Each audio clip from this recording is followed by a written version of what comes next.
Hello friends, welcome to my channel. দেশ এবং দেশের বাইরে থেকে যারা আজকে আমার ভিডিওটি কন্টিনিউ করেছেন প্রত্যেককে আমার চ্যানেলে সুস্বাগতম। তো ফ্রেন্ডস, আজকে আমি আলোচনা করব এক টুকরো রসুন দিয়ে কেমন করে গাছে সমস্ত রোগ পোকা আক্রমণ দূর করবেন, পাশাপাশি গাছে প্রচুর পরিমাণ ফুল আনবেন। ফ্রেন্ডস, এই সময় সাইট্রাস প্রজাতির প্রত্যেকটি লেবু গাছে ডরমেন্সি পিরিয়ডের পাশাপাশি গাছে ফুল আসা শুরু হচ্ছে। আপনাদের অনেক গাছে দীর্ঘদিন পরিচর্যা করার পরেও প্রচুর পরিমাণ ফুলের বদলে পাতা আসছে। তো এই সময় আপনারা হতাশ হয়ে পড়ছেন। তো আজকে আমি ছোট্ট একটি টিপসের মাধ্যমে বলে দেবো কেমন করে ছোট্ট একটা রসুন দিয়ে গাছে প্রচুর পরিমাণ ফুল এবং ফল আনানো সম্ভব। ফ্রেন্ডস, আজকের ভিডিওটি যদি ভালো লেগে থাকে অবশ্যই লাইক, কমেন্ট, শেয়ার এবং সাবস্ক্রাইব করবেন। আপনাদের জন্য প্রতিনিয়ত মোটিভেটেড ভিডিও বানাই এবং আপনার জন্য যদি মোটিভেট করেন তাহলে আরও বেশি আগ্রহী হই। তো ফ্রেন্ডস, বাগানকে সুন্দর রাখতে গেলে প্রয়োজন নতুন নতুন কীটনাশক। আমরা নানা রকম রাসায়নিক কীটনাশক ব্যবহার করি, কিন্তু অনেক সময় আমরা মাত্রা না জানায় অনেক সময় ভুল করে ফেলি। তাই আমরা বাগানে যদি জৈবিক পদ্ধতিতে কীটনাশক ব্যবহার করে থাকি তাহলে আমাদের গাছ সুন্দর হয়ে থাকে, আমাদের গাছের কোনো রকম কোনো ক্ষতি হওয়ার সম্ভাবনা কম থাকে। এর জন্য আমাদের প্রয়োজন বিভিন্ন ধরনের ঘরোয়া পদ্ধতি। তো আজকে আমি যে পদ্ধতিটা দেখাবো সেই পদ্ধতি সম্পূর্ণ একটিমাত্র রসুন দিয়ে। ফ্রেন্ডস, একটিমাত্র রসুন দিয়ে ঘরোয়া পদ্ধতিতে গাছের প্রচুর পরিমাণ ফুল এবং ফল আনানো সম্ভব, পাশাপাশি গাছের সমস্ত রোগ পোকার আক্রমণ সমস্ত দূর করা সম্ভব। তো এর জন্য একটি পাত্রে 250 গ্রাম জল নিতে হবে। এই 250 গ্রাম জলে একটি রসুন ভালো করে থিতো করে নিতে হবে এবং এই 250 গ্রাম জলটি উনুনে বা আঁচে প্রচুর পরিমাণ অর্থাৎ 10 থেকে 20 মিনিট ধরে ফুটিয়ে নিতে হবে। ফ্রেন্ডস, আপনারা জানেন এই রসুনের ভিতরে প্রচুর পরিমাণ সালফার থাকে। এই সালফার গাছের প্রচুর পরিমাণ কীটপতঙ্গ আক্রমণ থেকে দূর করে গাছে প্রচুর পরিমাণ ফুল আনতে সাহায্য করে। ফ্রেন্ডস, এই রসুন 10 মিনিট ধরে ফুটিয়ে নিতে হবে জলে, যাতে এই সালফারটা খুব জলের সঙ্গে তাড়াতাড়ি মিশে যায়।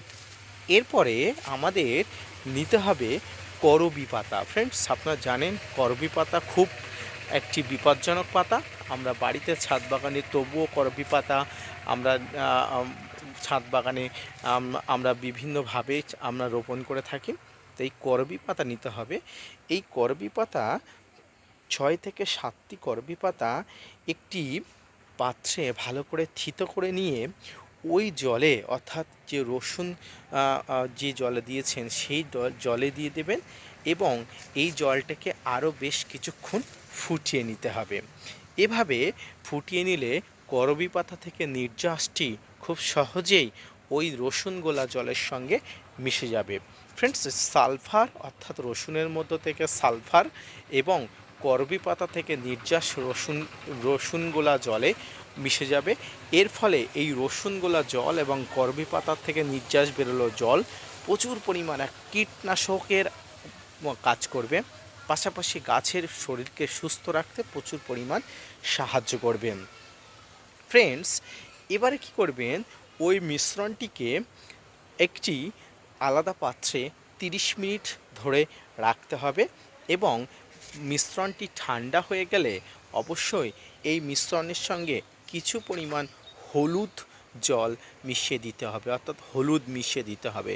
ফ্রেন্ডস, আপনারা জানেন হলুদ অ্যান্টিফাঙ্গাল, অ্যান্টিব্যাকটেরিয়াল, আপনার গাছের সমস্ত ব্যাকটেরিয়া সমস্ত ফাঙ্গাসের আক্রমণ থেকে দূর করার জন্য এই হলুদ প্রচুর পরিমাণ কাজ করে। তাই আপনি যে জলে সালফার অর্থাৎ রসুন থেকে সালফার বার করলেন, করবি পাতা থেকে করবি নির্যাস বার করলেন এবং এর সঙ্গে যে হলুদের দিচ্ছেন, এই হলুদ মিশ্রিত জলের সঙ্গে সমস্ত নির্যাসটি এক অনন্য মাত্রায় কীটনাশক তৈরি হয়ে গেল, পাশাপাশি গাছের ফুল এবং ফল আনার জন্য অত্যন্ত জরুরি হয়ে গেল।